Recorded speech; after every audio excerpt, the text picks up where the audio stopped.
what I was able to surmise, and it's fairly consistent, is that, oops, my bad, is that almost everybody wants to talk about growth, and growth can be because of COVID and a new renewed focus on growth, or it could be that you felt the need that your business has to grow in order to thrive anyhow. We did talk about uh, wanting to expand a company's portfolio with more innovative solutions, building partnerships, and increasing customer value. There was a request to really help you focus on the customer benefits and the things that you do within the business that are most going to deliver on those business benefits and differentiate your company. There was a comment about that this is probably the most challenging time with the uncertainty, as we talked about earlier. So it's kind of, what do I need to do to make sure, depending on whether the pandemic is a mid-year phenomena or 2022 phenomena, how do I make sure I'm on the right path and continue to be profitable and can keep my staff employed? And then this whole thing about companies that were really stable, that said, I can survive with just the clients that I have, are continually challenged. And there is a difference in the mode of management and the way you look at your business when you have to switch from client maintenance to growing again.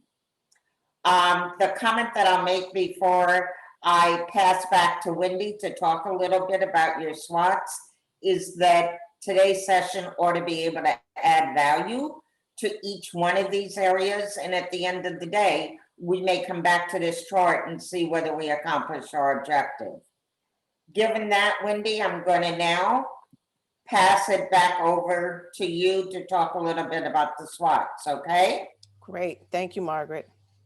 So entrepreneurs like yourself who want to grow their business, and that's why we're here this morning, they need to understand several elements of the business.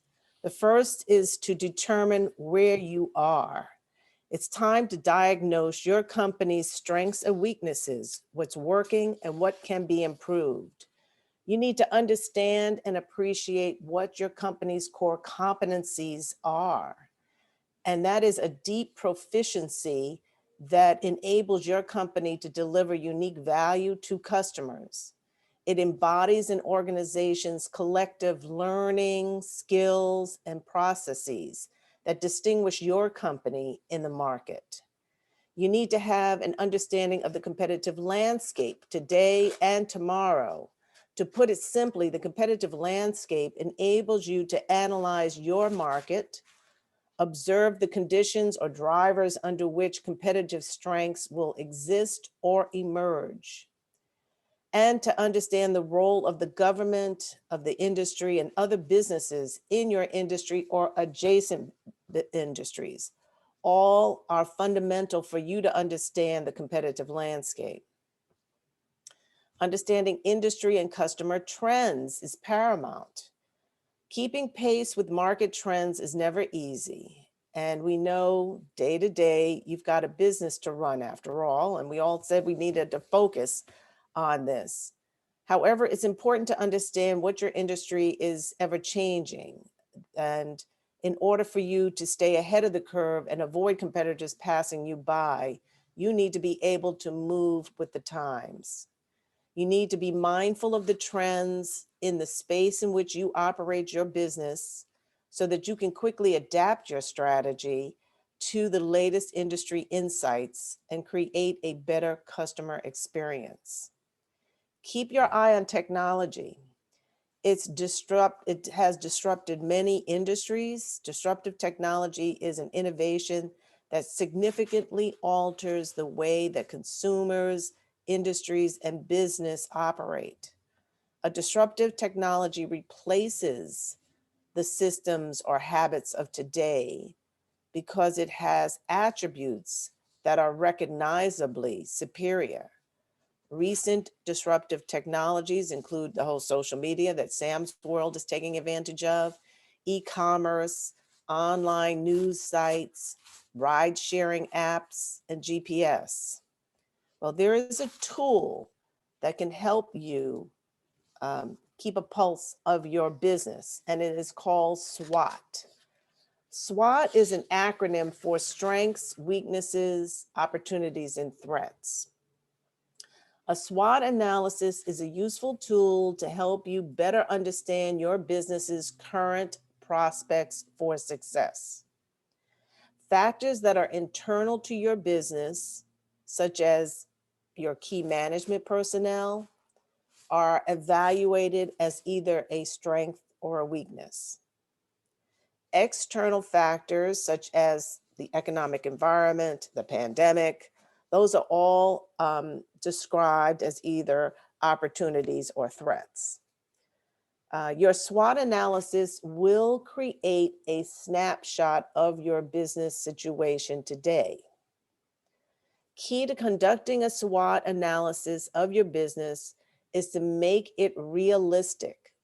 Be honest. It should be fact-based and data-driven. Keep it to the facts and avoid opinions of your company, okay? The result reveals both short and long-term challenges and opportunities. Plan to do a SWOT analysis periodically because it's only a snapshot of today's environment. You will implement changes based on the SWOT that may affect your strengths and weaknesses a month from now, 6 months from now. And it may present new opportunities and it may squash some threats. So we highly encourage you to do a SWOT analysis periodically. Now, your strengths can be a competitive advantage. You will want to nurture your strengths. The weaknesses, they are important because they need to be corrected in order to meet your goals.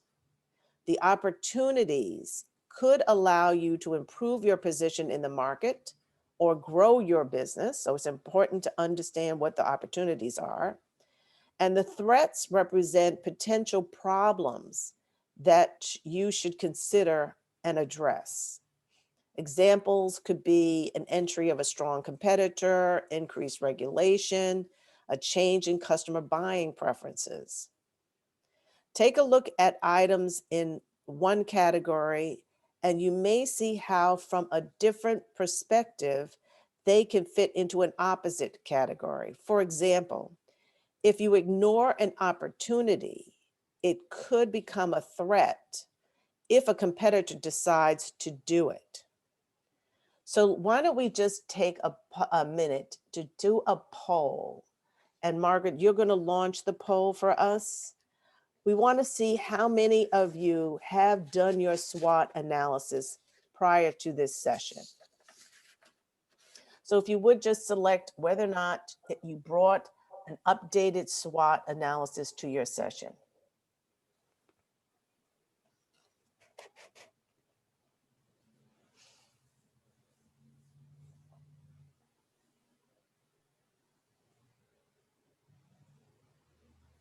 Okay, so it looks like a third of you have brought it and 2/3 have not. So we may want to allocate some time, Margaret, to Right, to give you a little bit more time to at least do a draft SWOT before we begin on the value prop. Okay, Wendy? sounds good. So why don't I take the next couple of slides and just spend some time on just what is a SWOT? And for those who haven't done it, while we're going through the SWOT components, take a piece of paper down, bring out a piece of paper and get your 4 categories: a strength, a weakness, an opportunity, and threat.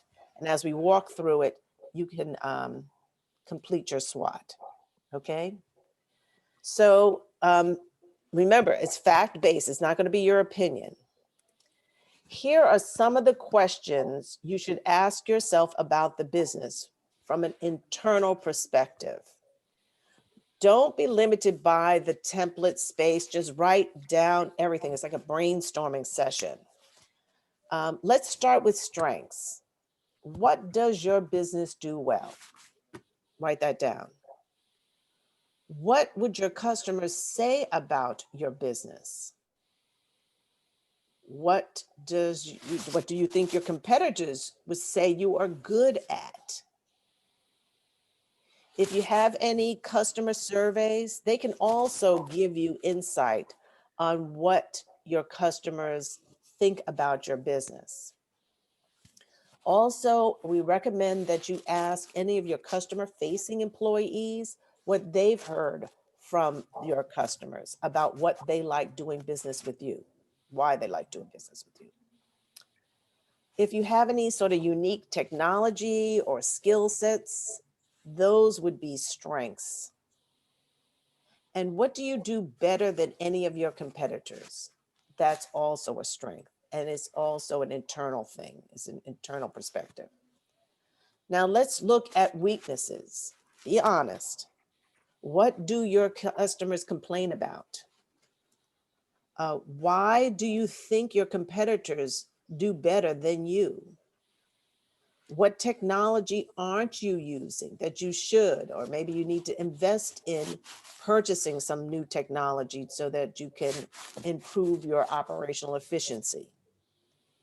What can you do better that customers would appreciate? What aren't you doing now that you think your customers would appreciate? And do your competitors think you are at a disadvantage? Your location, your whatever is an internal weakness. Now let's look at opportunities. Now opportunities are things that are not under your direct control. What trends are occurring in your industry? Are there any regulatory or governmental changes on the horizon that you are aware of? So this is really good at thinking about trends, your customers' buying behavior, your marketplace changes. This is where opportunities, and this is where your growth can come from. And threats. What causes your customers to not want to do business with you? Is there a new competitor entering the marketplace? Is there a change in consumer preferences? So write down those of you who haven't. One tip, get your team involved in the process. Typically, you get better results when your team understand the business and you start implementing a strategy. They can see where the whole thought process is coming from. All right, so now I'm going to give you an example. So it gives you even a few more minutes to jot down what you think are your strengths, weaknesses, and opportunities. So for strengths, an example would be that you have a strong word of mouth reputation. People know about you, you have a lot of repeat customers. You are very efficient at how you execute and deliver products and services. You have a strong repeat business. Customers come back to you every time they need additional services. You have a positive cash flow. Those are all strengths that are internal. Weaknesses are products priced higher than your competitors. For some reason, you can't seem to get your product or services priced down to what your competitors are offering. Your products are me too. They're not quite differentiated enough. Customers support needs some more automated tools. Maybe you don't have an online ordering system and you need to. You have a high sales turnover. So you have to constantly be recruiting and training your sales organization. And maybe your customers are just not engaged, not following you, not liking what you're saying on social media, or you're not engaging them in the social media environment. So those would be weaknesses. Examples of opportunities. Hey, the market growth in rural areas. Maybe you're concentrated in the city and you see that there might be an opportunity to move your same products and services into another geographical area. Or maybe the population within your specific location is growing and you want to take advantage of the fact that there are more potential buyers of your service, products and services. Or maybe some of your competitors went out of business because of COVID-19, and that might mean that you can go after their customer base or their install base. And lastly, threats. There could be a big, gorilla, a Fortune 100 company that's acquiring some of your local competitors, and they may be coming after you. More competitors are selling on Amazon so that they don't need to have the storefront anymore, and they are able to increase their volume. Coronavirus is definitely slowing revenue, and there is a global recession. So those would all be threats. So now we want to have you look at your SWOT analysis and ask yourself, are they fact-based observations and assessments, or are they your opinion? So we want you to be critical about what you wrote for your SWOT. Now, what of the strengths that you have identified would you say is scalable? Meaning, as your company grows, that proficiency will scale with you. That it's not all about you, the CEO, who drives all of the activities, that you can train additional people to learn those processes and be able to scale the business with you. Just put a check mark of yes, that's scalable. If it's not scalable, put a little minus and a circle around it because that's something you need to address. Look at your weaknesses. Which of your weaknesses must you address in order for you to survive? Put a big circle around those. Those are going to be critical that you have on your short-term horizon plans to take care of. Which of your weaknesses are a must fix in order for you to grow? That is also another area that you need to spend some time thinking about. How do you address it? You need to come up with a plan for how you're going to address it, because that's what's going to prevent you or prohibit you from growing. So you need to keep your eye on that one. The fifth, what is the most important threat to address? Look at everything that you have in the threats. That one thing that you think is the most important threat that if you don't address could bring you down. We want you to know what that is because you need a plan for that one. And then most importantly, look at the opportunities.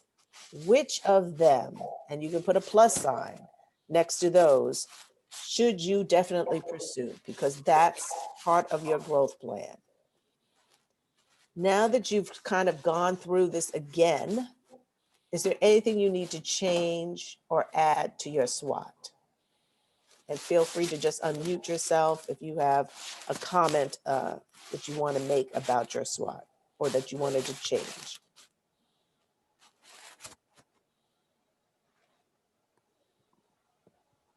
Are we giving you ample time to really do a deep thinking about your SWOT analysis? We are going to use that when we start building our customer value proposition. So we want to make sure you know. Yes, Annette? Yes, in terms of threat, are all threats addressable? Because I'm looking at one of the threats I have here that needs to be addressed, but I personally think I have no control over it. The answer is not all threats are addressable, like the uncertainty of COVID is not, or whether COVID even exists, you can't address.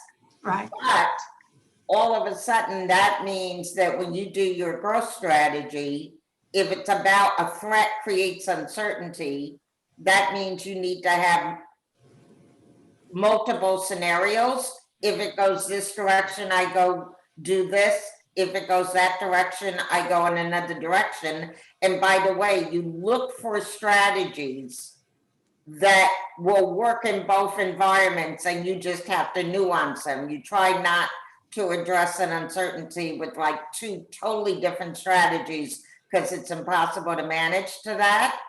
Okay. Or the other thing is you have a threat that's unaddressable, and that's why Wendy mentioned doing multiple SWOT assessments.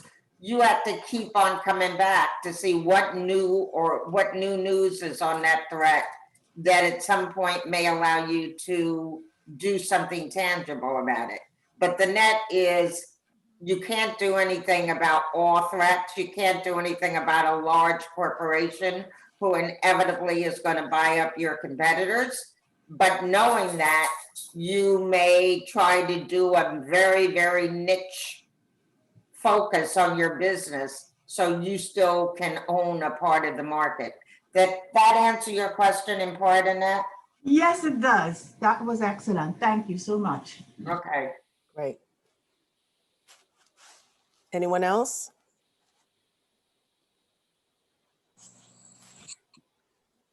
Okay, then I'm going to turn it over to Margaret. Oh, wait a minute. Paula has raised her hand. Go ahead, Go ahead. Paula. Okay.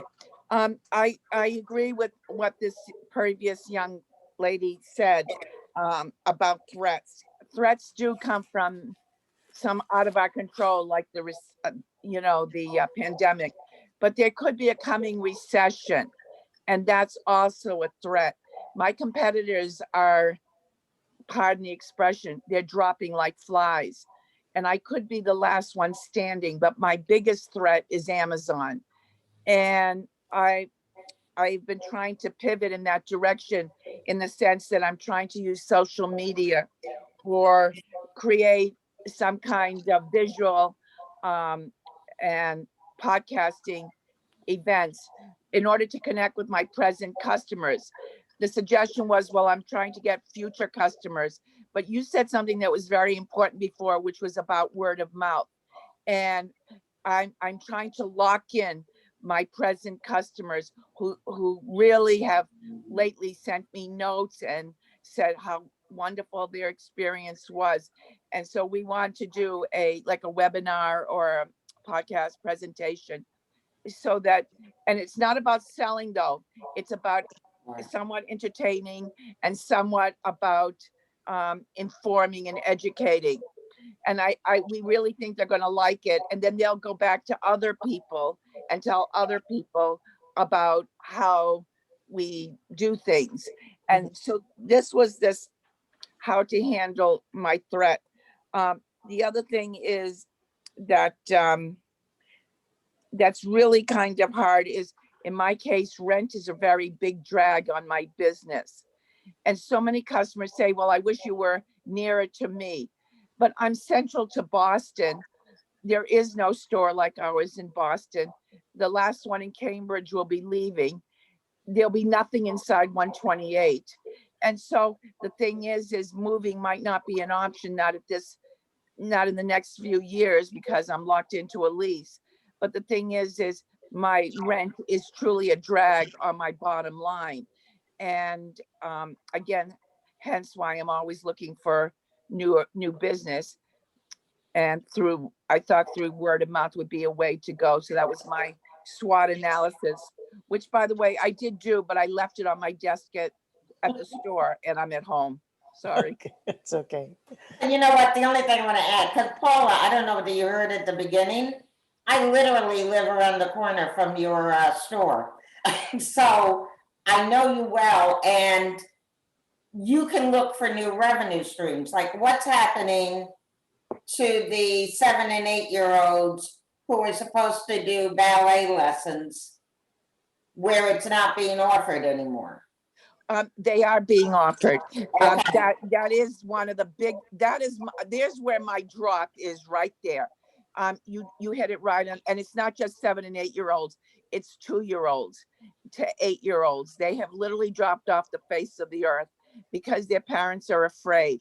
And it's not just me. Every dance school is hurting in the whole entire area because they've lost their babies. And that was really their core work. You know, they're in betweens, they're easy to work with. They were once or twice a week. And so now they don't buy slippers, tights, leotards, or anything because even their mothers really don't have the time with these younger children to put them in front of a Zoom meeting. They don't get Zoom as well. So that will change, and that will change come September, October. And again, that's why I mentioned about doing like we read the night before Christmas, just before Christmas, and we invited people to bring their hot chocolate and their jammies and sit down. And we had a good time reading the night before Christmas. And so many people like that. So we're still in their thoughts. They might not be coming in for outfits, but that's a future get, as one would say, you know? Got it. Now, Okay. Samantha had a point, and she's really sort of the social media guru, so she may even have some ideas for you too on how to build that community. But go ahead, Sam. Well, I feel bad because I have a 7-year-old business partner, Donnie Jr., who we also pulled out of a lot of his programs because we just, we don't trust it. So I feel bad for contributing in that part. But I know that, he was doing Taekwondo on Zoom and all that, and that didn't last long either. It's just the connection is different. And so, I hope things start to reopen for you too. My point that I wanted to make was that I like this exercise in particular because, when I look at my bulleted list of the SWOT, it could become overwhelming looking at the different opportunities, looking at your threats, trying to figure out what you should really focus your attention on. And what I did on my screen was just highlight the ones that I thought were most important, instead of saying like, I can do it all, which is like where I started with my business, right? I was a writer, so I can write for everybody. Everybody gets a resume, everybody gets some content. And so that didn't work well. And then I had to, niche it down a little bit. And so I think using that same philosophy to say, okay, these are your potential opportunities, but what's going to be most strategic and most beneficial for you to go after? And then which threats are going to be the biggest, have the biggest impact on your business? And even if, you have I have like 2 listed, so that you have 2 or 3, having a threat is not also always bad, you just don't have to address it and focus your energy on that. And then also looking at your weaknesses, and we can't all be great at everything. So it's what I like to tell my husband, like, I can't be great at everything. Okay. So, I'm going to have some weaknesses, and which are the ones that are going to affect my business most that I really need to focus on. So I like that aspect of this activity. So that's a great segue, Wendy, for all of us. Thank you, Sam. Thank you, Paula, to move into how can we leverage the SWOT to even better articulate to people why you're different and how you're different. So Wendy, I'm going to take over. Is that okay? Yep. Okay. So now we're going to talk a little bit about, how do you use the analysis that you've made to develop a customer value proposition? And we had a lot of great conversations, so I'm going to move somewhat quickly so we have time to let you actually develop your own. But one of the things is, let's start out, because at the beginning of today, you started out very eloquently describing your business. What we want to introduce you to a way of thinking and talking about your business, which is what we call a customer value proposition. And when somebody says what business you're in, it starts out at a higher level than the products and services that you offer.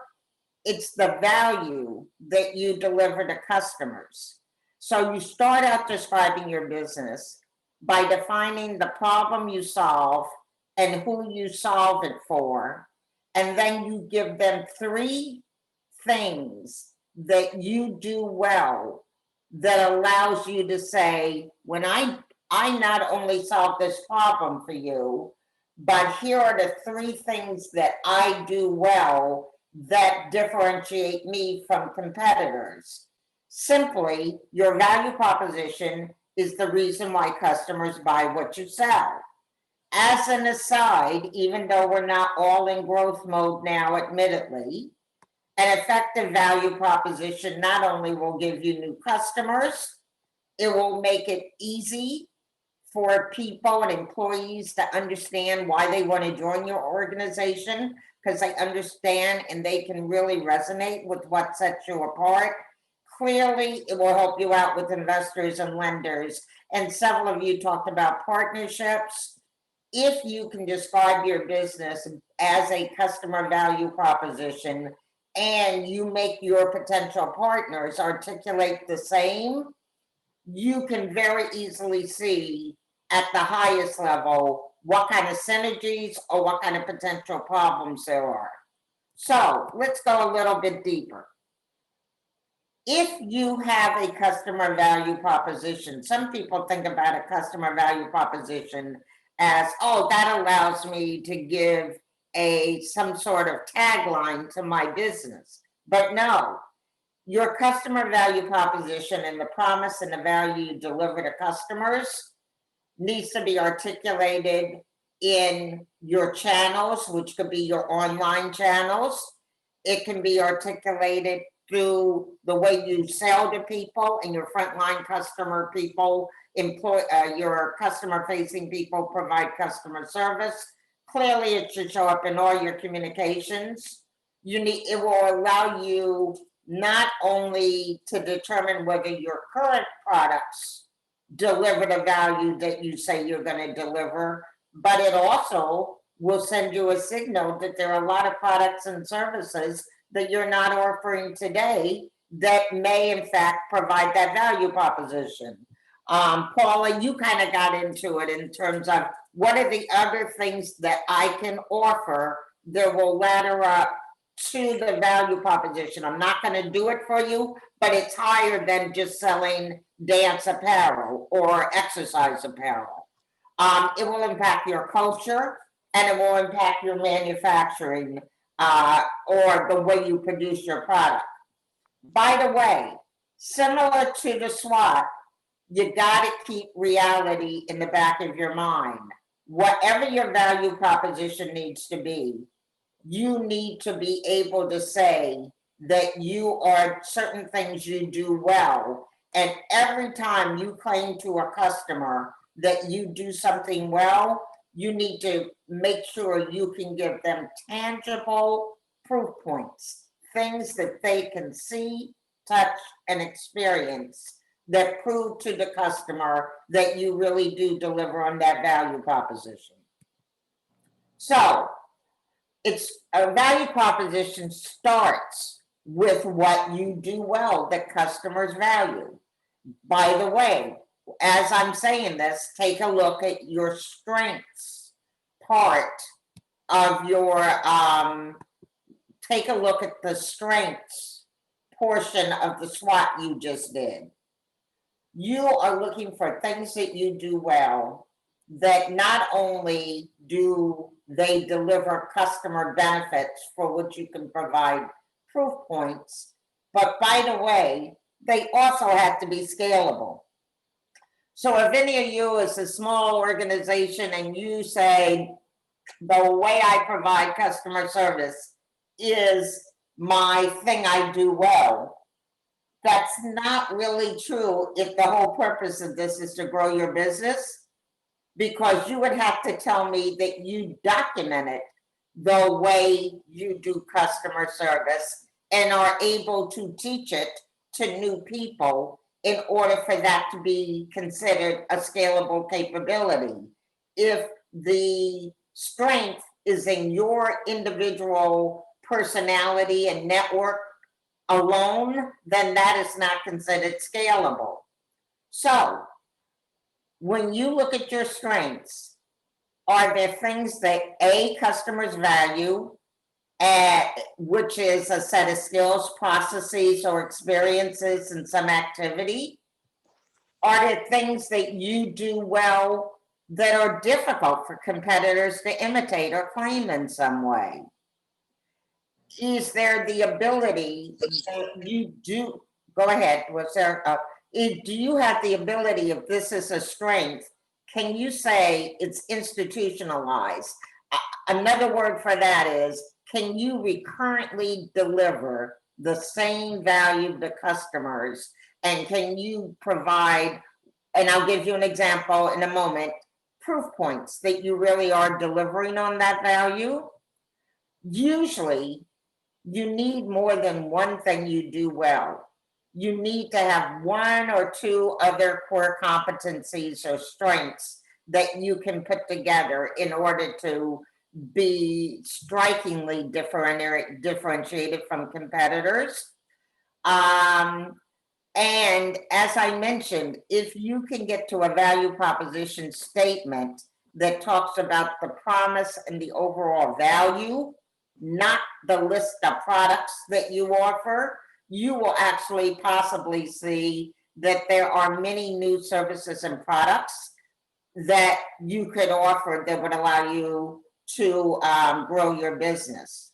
By the way, when you look at your strengths in your SWOT, you may be very strong in one thing, but either there's an industry trend that all competitors are getting the same system that allows you to exhibit that strength, or it could be, there's a technological disruption in the industry that's going to basically intermediate or take away that advantage for you.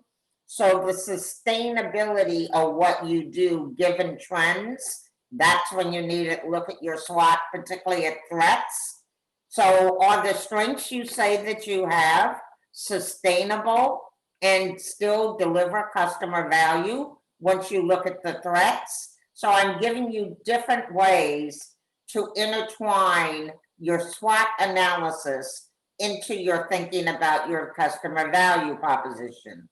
By the way, if there's ever a question mark about what your strengths are, or whether, more importantly, whether they're customer valued, the best thing to do is to ask your customers, and don't let it be a leading question. Basically, ask your customers, why do you buy from me and what makes me different? And you know what? They'll tell you the answer. When you look at your SWOT strengths and you look at your core competencies, here are 4 areas you may want to think about to make sure you didn't miss anything. Do you have any operational excellence? Do you, in the way you manufacture or deliver your service? Do you have a unique relationship with your vendors or suppliers that allows you to produce more customer value in your product? Do you have stronger relationships with the suppliers? Maybe because they're all local suppliers and you know that they are going to back you up. You could have SWOT strengths in the product that you provide. Is it one that perceived as having high value? Have you found a way to position and brand your product in a way that makes you distinctive? Then a big source of strength for small and medium-sized businesses is your ability to design and implement a customer experience that's superior to a much larger company. And last but not least, and Paula alluded to it when she was talking a little bit about the centrality of where her business is placed. Is there anything about your location, and that could also be your internet space, that allows you to say that you're in an advantageous position? If you guys have questions, you need to speak up. But remember, now we're talking about how do you get to what are your 3 things you do well. We talked about how it could come from your SWOT. More than likely, it's going to come from the strength section of your SWOT. And for a value proposition, you generally at least need 2 in order to be differentiated, and 3 is preferred. Let me stop for a moment. Are there any questions or comments? Okay, we're gonna keep moving. So we talked about, okay, what's different about a value proposition than what I normally say about my business? First of all, it has to start with a high level customer need or want and the value you provide to that. It will include what you offer people, specifically products, services, or a special customer experience. But the value proposition, the heart of what makes you different, is how you deliver that value consistently to your customers. So, what is the framework? Here's a way of thinking about it. The value proposition is a concise statement of how you address a customer concern better than competitors. It tells customers the unique combination of benefits you offer and consistently deliver on. One of the things that some of you mentioned in the description of your business, some of you didn't, is you have to be able to say who you are delivering that customer for. What are the segments of the market that you're going after? And there are two reasons for that. Even large companies who do customer value propositions have to say, here is the specific part of the market that we're going after, because it's just too expensive to market to everybody. And from a customer value point of view, when you state these are the people who I want to be my customers, when the customers understand they are your target, they will feel more special and more likely to come to you. Another thing that you need to keep in mind when you do your value proposition are those industry and mega trends. And we'll go through, Wendy went through some of them at a high level, but think about trends. We talked about trends. Trends are ways to recognize opportunities, things that are going to happen in the future you can leverage, and they also represent threats. But as a company, if you can find a trend that is an opportunity and you think it's going to be around for a while, I used to run a division in Ogilvy, an ad agency, and one of our biggest sayings within the agency was, the best thing you can do is find an existing long-term trend and ride that wave. So you're looking for trends that you know are going to be around for at least 3 to 5 years, and to attach your company to that trend is something that can make marketing it and positioning your products even easier. But what is a value proposition? What do you need to know? You not only need to know what is the concern you address, you're going to say this is how you address it better, and then you need to be very explicit about here are the 3 benefits it brings my customer. And when you claim that you deliver those benefits, you sure as heck better make sure when you look at your strengths that you have core competencies that you can say, this is what allows me to deliver the benefit. And by the way, if you don't believe it, here's the way that it shows up to my customers.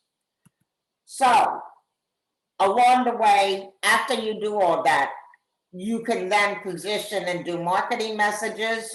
But the whole area about identifying your core competencies, they can lie in the heart of your business. Like we said, they can be operational, they can be product, they can be locational and customer experience. So it's a lot more than just marketing messaging.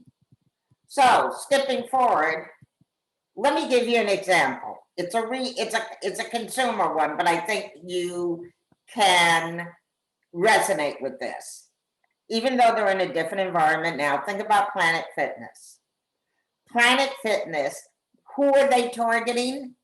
They're targeting everyday people who are not gym obsessed. They are not looking for the bodybuilders who are real serious or the trend set who come all dressed up to the gym. They want everyday people who are not gym obsessed and in fact may actually be intimidated by traditional gyms and they offer a non-gym, judgment-free alternative to the traditional fitness club. Their target are over 80% of North Americans who are not gym members, particularly those that find traditional fitness clubs intimidating and expensive. What do they say their benefits are? They say, these guys are not gym obsessed and they're somewhat intimidated. Let's give them a welcoming environment. Their core competency in terms of creating that environment is their facilities and the way that they've done the layout of their facilities and the training of their customer facing staff. And well, what's the proof that they do that? They absolutely have trained their people to have a pleasant front desk experience initially and ongoing. That's a no pressure onboarding process. And in fact, it even shows up as you can cancel if you don't like this. Who thought in a gym you would find Tootsie Rolls in a bowl at the desk, the no judgment signage, and the clean bathrooms, which is not necessarily something you find in gyms. The next benefit is affordable rates. Now, people are very seldom will say, I'm cheap, and that's a benefit. Or if you do say you're affordable, you need to understand what is it in your business that allows you to be affordable. By the way, Planet Fitness is not affordable because their gym equipment is any less, their rent is any less. They have this underlying core competence where they targeted a market that they know are people who normally do not go to gyms, and they actually have data that shows that probably less than 30% of the people who sign up show up on a weekly basis. So they have an algorithm that tells them that they're going to get money for many more members than those who are actually active. And therefore, they don't have to build another Planet Fitness when they're 100% a sign up. They maybe only have to build another Planet Fitness when 1/3 of the people who sign up exceed what their physical accommodation is. I'm not going to keep it deep, but I'm just trying to show you who would have thought that being able to offer something cheap was down to being able to understand that 70% of the people aren't going to show up. So a core competence may show up as an unexpected item that you do well. And the proof point is in the pricing. And then they promise that these people are part of a community. Their core competence is creating social experience. And again, it's consistent with their market, who are, I want to get exercise, but I'm not a serious gymnast. So, I mean, who thought that a gym would offer weekly pizza nights? So, their positioning is home of the judgment-free zone. You've got this. And this is just an example of how they put together their value proposition and what are the trends that they are trying, the waves they're trying to ride. Healthy lifestyles, community building, and empowerment. I'm in charge of my own body and my own world. So, any questions so far? Okay, I'm keeping on moving.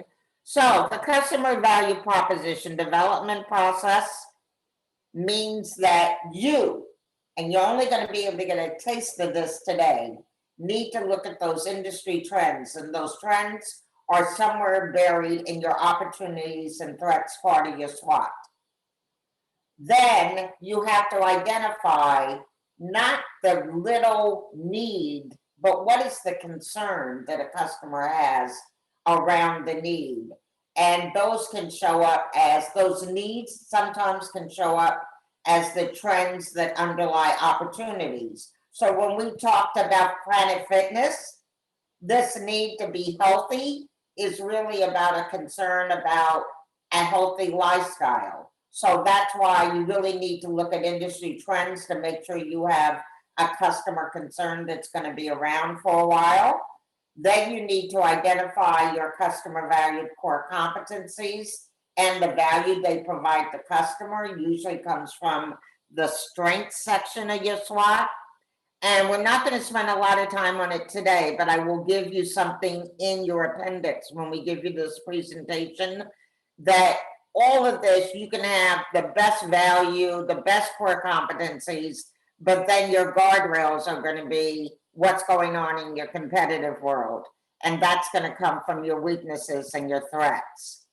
Once you look at all those areas, that will be able to help you identify not only how can you differentiate yourself from competitors today, but what are the revenue opportunities that you're not taking advantage of? And ultimately, that drives your customer value prop. So let's just talk about a few places when you're thinking about your customer value prop where you can, sometimes they need more explanation. When you're looking at trends, I not only want you to look at, Paula, trends in dance or yoga, or trends for Analytica in research, but you also need to look at what we call mega trends across all industries. I'll show you some examples.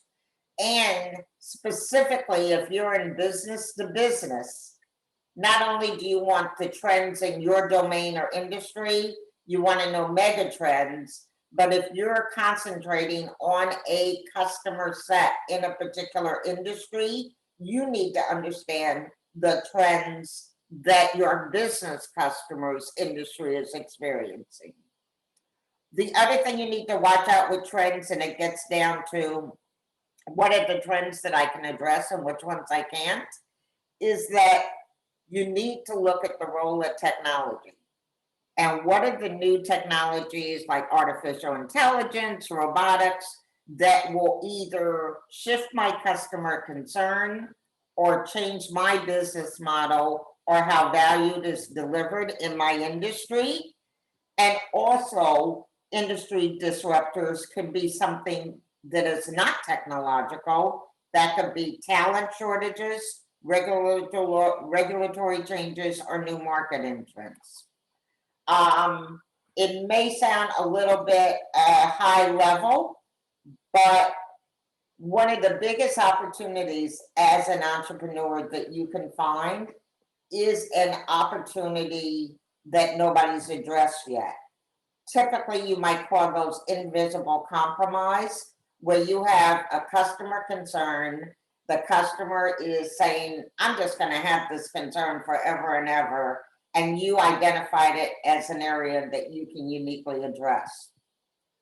I'm not going to spend a lot of time because I think Wendy went through this, but here are mega trends. Remember, on trends, you're always thinking about not only what threats they provide, but which are the ones that you could play to. So like personalization. Clearly, most small businesses can really play the personalization part because they know their customers better than the average bear. Customers are always looking for things, business and consumer, that give them more control over their destiny. Sustainability in clean environments. We talked about healthy, community building, smart everything, anything you can do that makes customers think that you're smarter or know more intuitively than everybody else. Disruptive business models you always need to look at. That's what Amazon represents, looking in the back window. Another trend is the bundle. Put your products together in a bundle or wrap them with the service, which allows you to generally address a higher level customer concern. And understand one of the biggest trends facing most businesses is skepticism and distrust. And so a trend is anything you can do, including that customer referral strategy we talked about earlier, different ways to prove and to build trust. One of the things when we set you down to start your value proposition, you're going to have to start off with what we call to whom, for what. To whom is what is the market segment or the kinds of customers that you address? And more importantly, is for what? What is the customer concern you address? So let me help you out on that. You could be a widget manufacturer and you can say, I address the concern of customers who need widgets. But that's not very helpful because there is a concern behind why a customer needed a widget or a ball bearing or even the lowest level product. So I challenge you to, when you start saying my customer, my business addresses this need, to start asking yourself for the sake of what? So if a customer needs a widget, for the sake of what do they need a widget? And keep on asking the question till you get what the need or the concern you address up to a level that is something that your customers really talk about. So while in dance, it could be, oh, I want my child to have the most attractive or comfortable dance outfit. There's a concern behind that about how you want to grow that child, what experiences, how well-rounded you want that child to be. You want to get out of the apparel business into the concern business. And the higher level you go, generally, if you talk to it as a concern, the higher your profit margins. Differentiating your customer can be easy, your business can be easier if you ride a wave, which is what we talked about on trends. You address an invisible compromise that nobody else addressed. Or what I neglected to say when I gave you the Planet Fitness's value proposition is an anti-value proposition. All the other guys are saying, look great, kill yourself in the gym. Planet Fitness is saying, come and exercise when you can. So if you can find an anti-value proposition, that allows you to get more attention in the market. The more specific the concern, the easier it is to differentiate. So try not to pick a very big level wide concern where every Fortune 500 is going after it and you need to get the concern and the market segment to be specific enough that you can legitimately say, I'm the best guy to do this for you. So while you're trying to make it specific, it's also got to be big enough to be financially attractive and allow you to grow either through adding market segments, new products or services. Your best competitive analysis, once you can decide this is the concern I address, is to go look at everybody else who addresses that concern, whether they're in your industry or not. If they're in your industry, they're possible or future competitors. If they're outside of your industry, but they're addressing the same concern, like the dance studios with Paula, they're potential value add partners. So now we're going to split this up in a couple of stages. Let's start with what I hope is the easier of the two. I need for everybody to pull out a piece of paper and to write down who are your customers. Just, they could be a market segment, it can be customers who share this concern. Do it however you feel comfortable at this point. And then I want you to write down what concern does your business address for them. So you can't tell me I do their dry cleaning. You can't say I give them wheels. You have to say what is the concern, why they want something dry cleaned or why they need a wheel. Does anybody have a question on what I'm asking you to do? Okay. Literally, we're going to give you 3 minutes to do it, and then we're going to ask you to share. Not all of you, but some of you to share. So I hope you'll be forthcoming. So go ahead and get started, and I'm going to ask you to come up for air in around 3 minutes.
Anybody have any questions?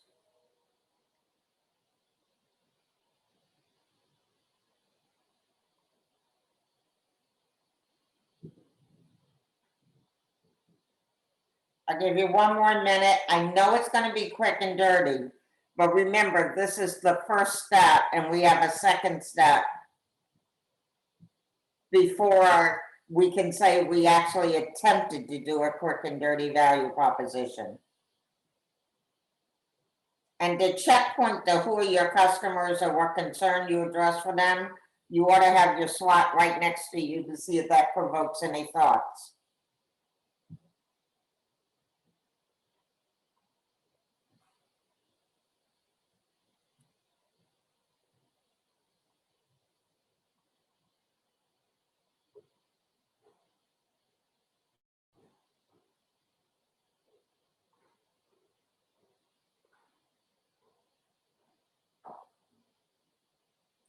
Okay, I know it was quick, but we have more work to do. Can I ask if we have anybody who will share? I can do mine. Good, go ahead. My customers are business owners who don't have the time, skill, or resources to craft professionally written content for internal or external communications. The concern my business addresses is ensuring my customers feel confident when communicating on behalf of their business. Got it. I love it. So, okay, this is perfect. Keep that in mind. Who else wants to share? That's a great start for the next step. So, come on, who else wants to share? I'm happy to share. So my customers are, I mean, I guess basically anyone who likes to eat chocolate, but not anyone with like a food allergy, since I'm not an allergen-free kitchen.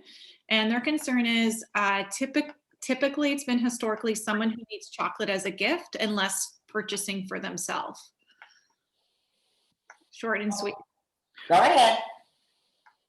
So the thing that I would say, you could say for chocolate lovers, so you're going to get your market down to people who like the taste of chocolate, okay? Okay. But then you mentioned your biggest market are people who get them as gifts. Somehow you got to get the concern down to who want a surprise experience or what that special experience. You got to get it up a couple of levels. You see what I'm saying? Yeah, no, I like that. Okay. Anybody else?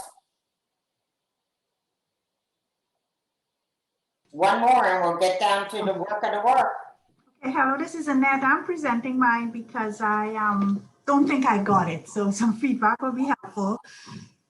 So our customers would be individuals, groups who want to have questions answered about whether what they're doing works.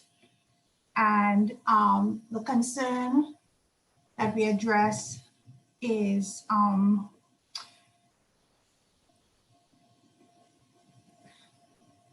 we provide the research needed to answer those questions.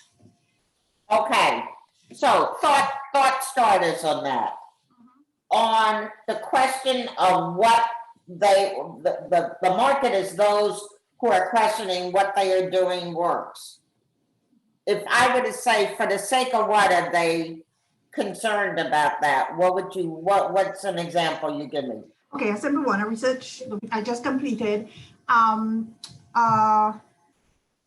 University just introduced this new technology program, and actually the funder required that they submit an evaluation of whether or not, you know, the program works. So we went in and we Okay, you're already at too low a level. You gave me all I needed. What really is about people who want to, it could be they want to measure whether their investments are providing success. There's something a little bit higher level than whether what they are doing works. They want to know whether they're really being successful or effective. That's the to whom, okay? Right, okay, Number four, what? You need to take the research, blah, blah, blah, and make it higher level.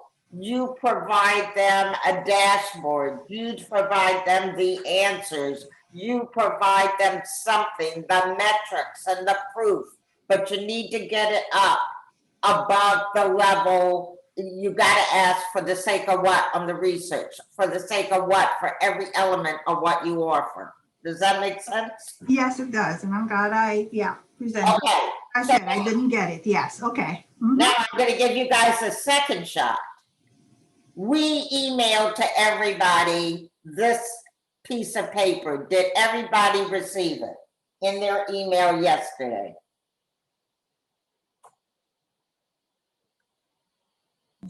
If you did not, on a clean sheet of paper, you can just do it yourself. Start over again with the to whom and for what that we just talked about. Put that at the top.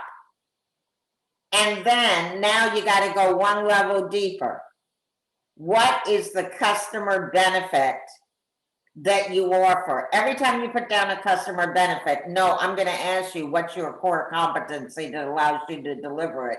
But part of doing this quick and dirty is I'm going to make you go all the way to the customer benefit. Then I'll question whether you can do this or not.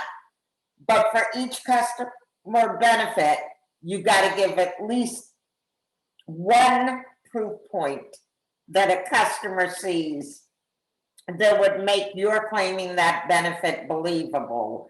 Before we set you off to do this, because it's 10:40, you got 10 minutes and then we got to get back. Let's get any questions out of the way on what we've asked you to do. Are there any questions? Okay, either you have this in your email or you just pull it out a blank piece of paper. Literally, we are coming back together at 10:40. Actually, I'm only going to give you like 5 to 7 minutes to do this because it's better that we wrap up and bring this all back together at the end. So get going and I'll be back to you shortly. And feel free to write in the chat session if you have questions and you're just stumped. Great idea. I want you to just ponder and not be able to address it. So we'll be monitoring the chat session and answering your questions, okay?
Okay, we're getting ready to start up again in around a minute.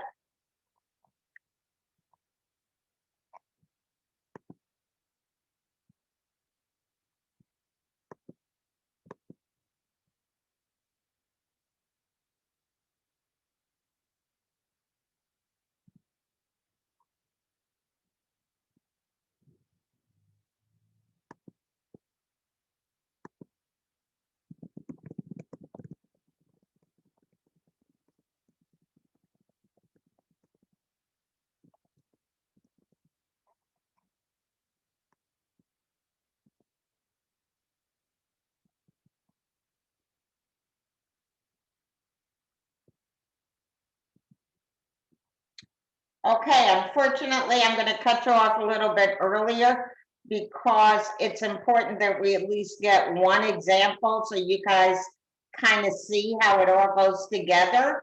And we want to discuss how doing this value proposition provides you a couple of benefits.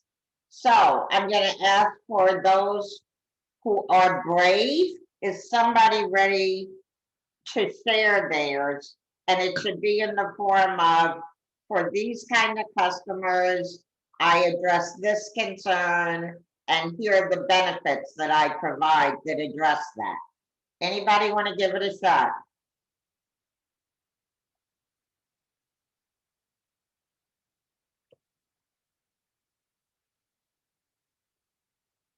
The long silence. Go ahead, Paula.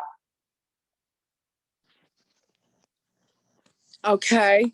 I guess mine's a little bit simpler because it's retail. First of all, my customers are mothers of children 2 to 18 plus. So if we break down the few things that mostly 90% of the people come in for is like a leotard. So we provide the correct leotard or make suggestions and give them to the girls to try on, because we can look at their kind of their height, their width, few things, their age, a lot of things. And we say, this is a good leotard for you, you know, and basically, Okay, wait. I'm gonna slow you down. yep. So I understand you're to whom? For mothers of children under 18, do we want to say, are these mothers, what's the concern you address? Okay, that the leotard looks well and feels. Feeling is the big thing today. 20 years ago, 30 years ago, nobody cared how a leotard feel.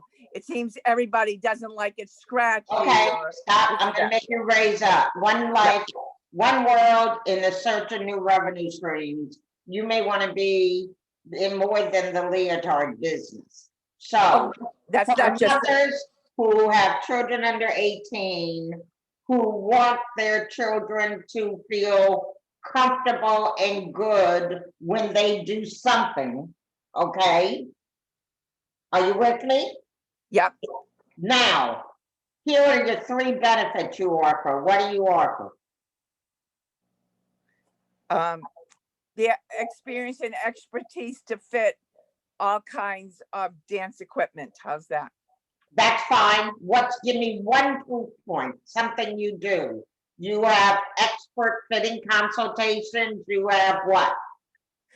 We also offer suggestions how to make whatever it is they're doing better. With Okay, giving them, that's good enough. Move to the next one. What's your next customer benefit? we give them exercises and suggestions for street shoes or arch supports, so that as they grow older, as they move along, they will improve on their own, just going along. So the customer benefit is that you get the counsel and advice to allow them to excel at their art, okay? And then you have proof points. Is there a third one? You don't have to have one, but do you have a third one? So the third thing is kind of vague. Sometimes we give them, we run specials and they don't even know them, but we might throw in a $5 gift card or a free tote bag or a pop socket or a nail file or one So of the the. benefit is who want to make sure they're getting good value for their money, and then you can describe value not only in the quality of the product, but in these special discounts. One of your proof points is surprise promotions, blah, blah, blah, blah, blah. Okay? Right. Okay, so the one thing that everybody does is they make the concern too narrow. Your example is the leotards. You're not in the leotard business. You're into making kids, when they exercise or they exhibit the arts, be the best of themselves, okay? Okay, right. You've got to get the customer value statement higher. So, using that as an example, because I am committed to making sure, because I know everybody's busy. One of the things that I want to do is, okay, I want to make sure you understand the to whom has to be for the mothers with children is great, who want their kids to, and the concern, and then the benefits, and the benefits are high level. The other place people make errors is they make a proof point a benefit. So the fact that you give those suggestions is the proof point. The benefit is for the sake of what? What value was derived as a result of you giving suggestions. So in your quick and dirty, the big thing to remember is make sure you have a high enough of concern, and make sure that a benefit is a benefit and a proof point is a proof point.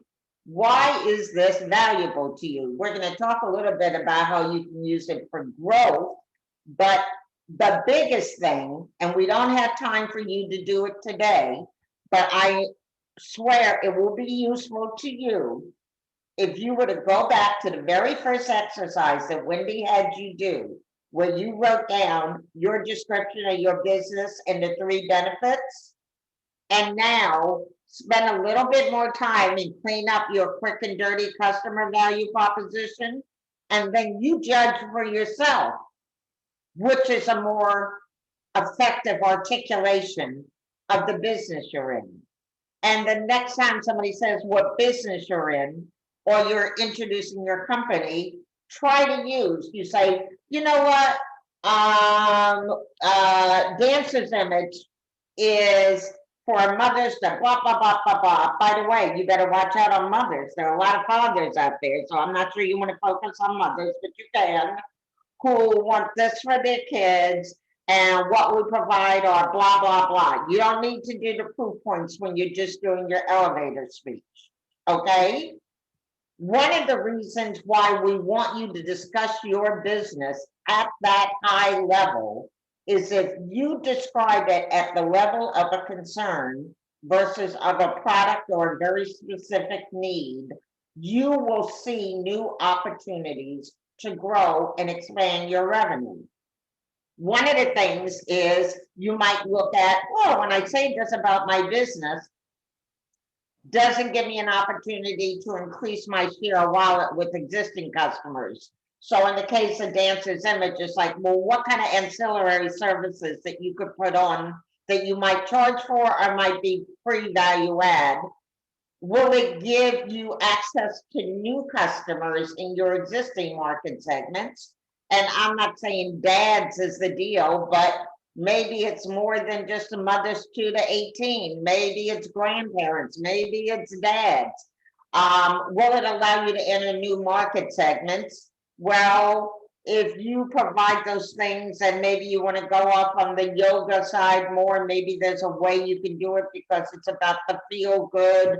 We help you get excellence and we do it on a personalized basis. Or does it allow you to increase your geographical reach of customers? Products we talked about, you're always looking about ways to add and put new products together or services. And once you look at your value proposition, does that mean, if that's really the concern you address, do your existing products and services, do you have them positioned and fine-tuned in a way that allows you to say that it really supports your value prop? By the way, in this world of COVID, where you got competitors going down, going up, does it allow you, if that's what you say your value proposition is, if you're weak in a certain area of delivering it, do you see other companies you might acquire that will allow you to strengthen your position? And if by chance you're looking to be acquired, it's a great way of describing your company in a way that might attract people to you. So, your next session, and it's going to be up, it's going to be up on the website shortly, is February 3rd from 10 to 12, and it's called Exploring Growth Opportunities, and it's going to be led by Keith Grenaway from GNE. Before I give it to him to give you a little entree on that, there are two things I really, really want to ask you to do. Number one, you will be sent a survey on whether this was valuable to you. And I really need for you to tell us whether it was valuable, how could we have made it more valuable, excuse what's on the screen. But one of the things I wanted to go back and test is coming in. You said some of the things you wanted to learn about was how to make your company grow, learn ways of expanding in a relevant way your company portfolio, building partnerships, how you focus on the benefits that will best differentiate you, again, about how to grow, how to survive the pandemic, and how to move to more customer growth versus maintenance mode. Those were your going in expectations. The survey's going to ask you what you got out of the session. I want you to be clear. I want you to be candid, but we need your feedback, okay? So I asked you for that. Before I turn it over to Keith, I asked Wendy, do you have any parting words, or does anybody here have anything, the comments that they'd like to make? Okay, so I thank you, Wendy, thank you for your time. And now Keith, I want to introduce you to Keith Greenaway, who's going to tell you a little bit about next month's session. Keith? Thank you, Margaret. Thank you, Wendy. And thank you, each of you who have attended today. We really appreciate your spending time to do this. We know it is a sacrifice, but it actually is a worthy sacrifice, especially in this time where we have an opportunity to recalibrate your businesses in a way that allows you to prepare for growth when things normalize again. You're breaking up a little bit, Keith, on your audio. Okay, yeah, my apologies. I have internet difficulties, but I'll try my best to be clear and quick. So the next session, as Margaret mentioned, is going to be February 3rd at 10 a.m. That's on a Wednesday. And it's going to be exploring growth opportunities. I think that it was quite fortunate, I think fortuitous, that we actually started out with the marketing aspect of this, because obviously this is about growth. It's not a question of whether or not you should grow. You have to grow, otherwise you fizzle. The question is going to be how, when, how much. What's the path to doing so? So we will begin that process next week. One thing I would ask, as much as you can, I know that the materials are lengthy, but the extent to which you can set aside a time for over the next month to go through, the module 2 of chapter 2, and try to do answer some of the questions that are posed. I think it will be quite beneficial. You'll find it'll be beneficial when we start the next session, the next module. So thanks again to the present team. Thanks to each of you for coming. We look forward to having you to actually, having you be a part of the module next month. And I would say the best to you, each of you. And one additional thing you should know is that if you have any questions as you're reading, or even as you're reviewing some of this stuff, feel free to contact me.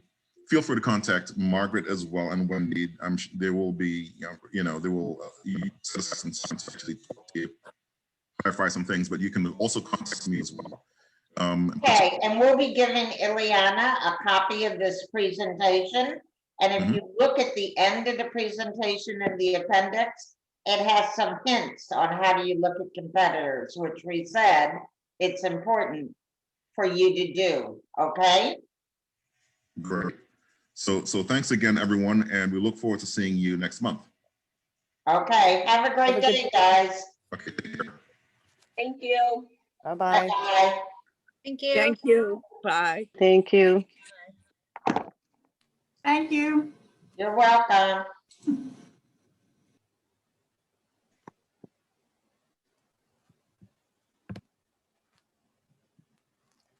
Okay, Okay. All right, I think it went well. With very little time to spare. So, it's amazing we got through it, actually, I because know. the intros took a long time. But there was only 7 of them, so, Right. yeah. So now we know it takes at least, what, 10, 15 minutes to go through the intros? Right, right, right. Okay, I think we did our job. Let's get our invoice. The invoice is on the way When are we next getting together? this afternoon with Kamal and Matt to go through the website. I took a quick look. I didn't see the changes to the free estimate page, but that was about an hour ago. Maybe we ought to, can you, oh no, because you're in a meeting from 1 to 2, right? I am, yes, that's the Suffolk. Yeah, that's the Oh, Suffolk. hold on, let me stop recording. Ooh. I think they can edit that out.